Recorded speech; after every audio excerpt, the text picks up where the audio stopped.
Shalom, graça e paz. Estamos aqui para mais um vídeo, mais um momento.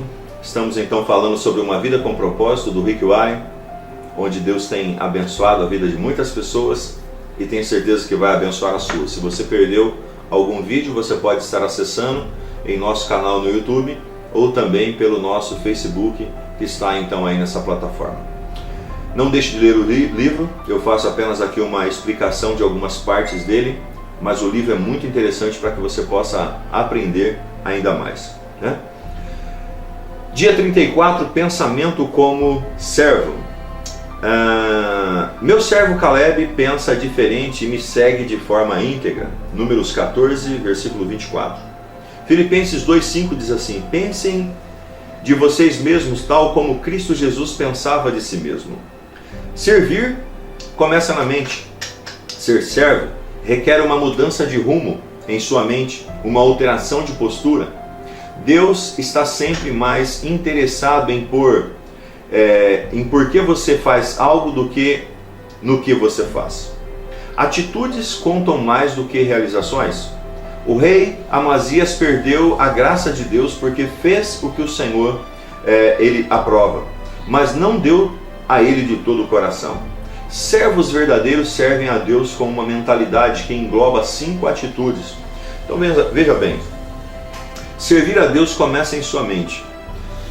Você não pode servir uma pessoa porque você quer então uma recompensa em troca daquilo lá. Você precisa, Deus ele conhece o seu coração, Deus ele sabe exatamente o que está dentro da sua vida. Portanto, é necessário com que você faça, no seu coração você tem um coração de servo, seu coração aberto para poder entregar, seu coração aberto para poder então realizar, para que a obra dele se complete, se concretize sobre a sua vida e sobre a sua existência. Então começa na sua mente.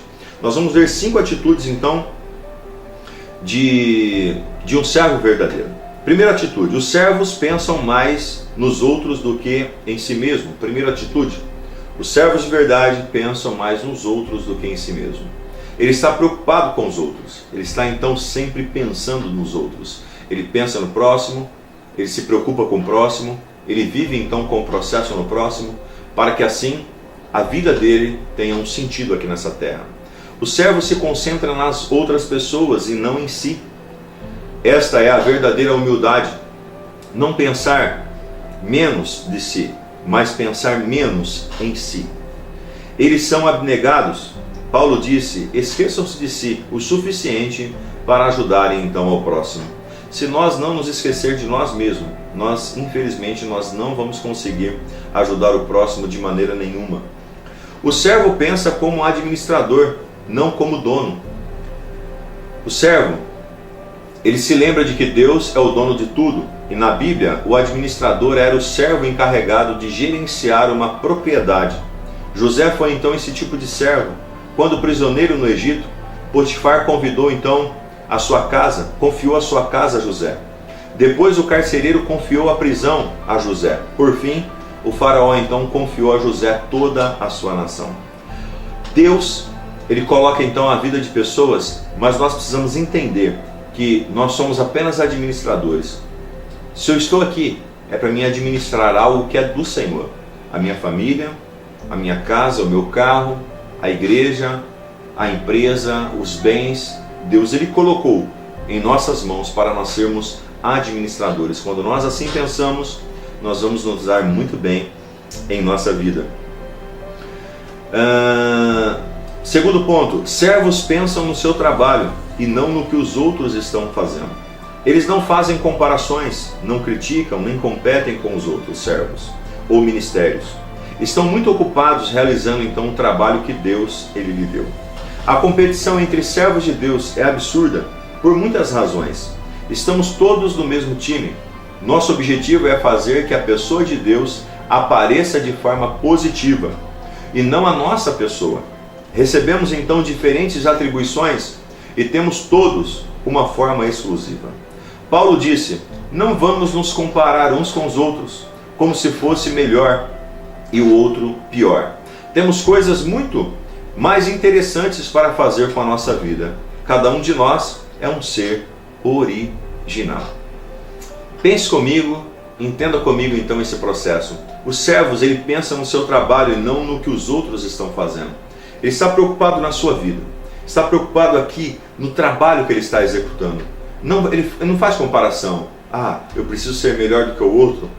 Eu preciso então fazer mais do que aquela outra pessoa. Não. O servo de verdade é aquele que mergulha no propósito do Senhor e vive, esses princípios de verdade. Não faz comparação de nenhuma maneira. Ele também não é a nossa função. O servo não é a nossa função avaliar os outros servos do mestre. Porque a Bíblia diz: quem é você para criticar o escravo de alguém? O Senhor determinará se o seu escravo foi bem sucedido ou não. E também não é nossa função nos defendermos das críticas. Deixe que seu mestre tome conta disso. Siga o exemplo de Moisés, que se mostrou verdadeiramente humilde quando enfrentou a oposição.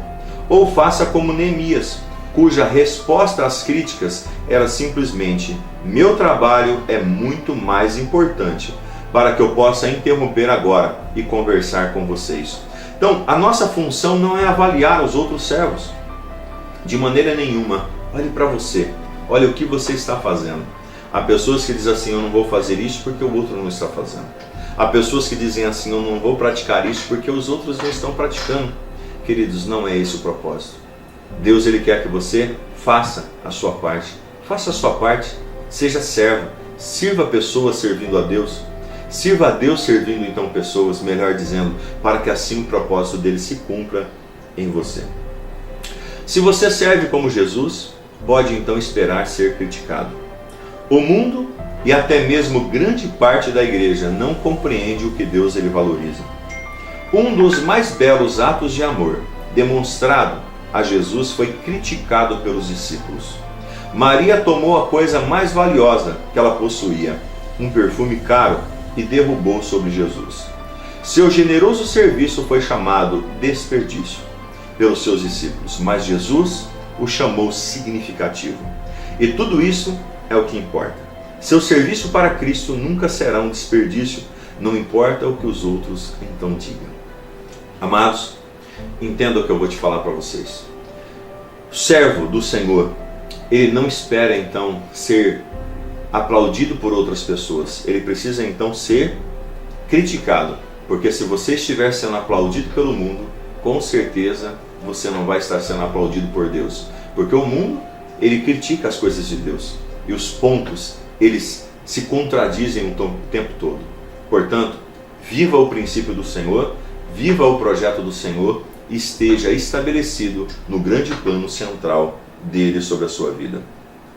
Os servos, ele baseia a sua identidade em Cristo.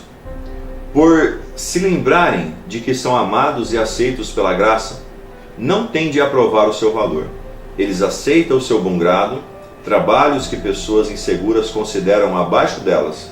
Um dos mais profundos exemplos de serviço realizado a partir de uma autoestima segura foi a lavagem dos pés dos discípulos, realizado então por Jesus.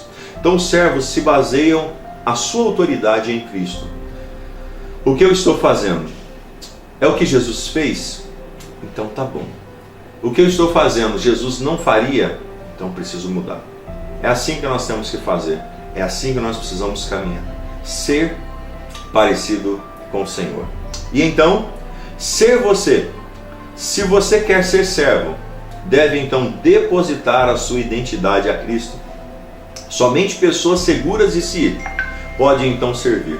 Pessoas inseguras estão sempre preocupadas com a aparência perante os outros. Elas temem a sua exposição de suas fraquezas e se escondem sob camadas de orgulho e pretensão. Quanto mais você for inseguro, mais irá então querer que as pessoas o sirvam e mais necessitará então da aprovação então delas. Se você quer ser servo, deve depositar a sua identidade a Cristo, sem se preocupar então naquelas que as outras pessoas fazem. Ter segurança no que você está fazendo, no que você está falando e no que você está acreditando. Os servos também, ele não precisa cobrir as paredes com placas e prêmio para confiar o seu valor. ele não fica atrás de medalhas, ele não fica atrás então de prêmios, ele não fica atrás de nada disso. Ele não precisa cobrir então as suas placas, a sua casa de medalhas e prêmios. Não, não. Ele se importa com o que Deus está achando dele. Servos consideram então o ministério uma oportunidade, não uma obrigação. A pessoa que é servo de verdade, ela olha para o ministério e aquele ministério ele não é um fardo para a vida dele. Ele é uma grande alegria para ele. É uma grande satisfação para ele. Aquele ministério é uma grande satisfação para ele. Se Deus te chamou para fazer algo, faça. E o que Ele coloca nas suas mãos, faça com excelência. Pois para onde você vai? Para o céu. Lá não podemos então glorificar ao Senhor. Então entenda, o ministério que Deus coloca sobre a sua vida, dons e talentos, não é um fardo. E sim, é uma grande alegria que você precisa ter. É entendimento. Isso é servir. E nesse 34º dia, no nosso propósito, o pensamento é: para ser servo, eu preciso pensar como servo e agir então como servo. Filipenses 2,5 diz assim: seja a atitude de vocês a mesma de Cristo Jesus. E uma pergunta é: normalmente, preocupa-me mais em ser servido ou eu acho então as maneiras de servir a outras pessoas? Uma pergunta: eu estou mais preocupado em ser servido ou eu quero também servir outras pessoas? Que Deus possa te abençoar, que Deus possa então fortalecer a sua vida e os seus passos, e que você rompa cada momento, cada barreira, cada situação e cada circunstância sobre a sua vida e sobre a sua história. Quero orar por você agora. Pai, em nome de Jesus eu oro pela vida de cada um dos seus filhos, que haja a tua bênção, que haja a tua vitória, que haja a tua paz sobre eles de uma forma especial, e nos ensine a servir segundo o teu coração.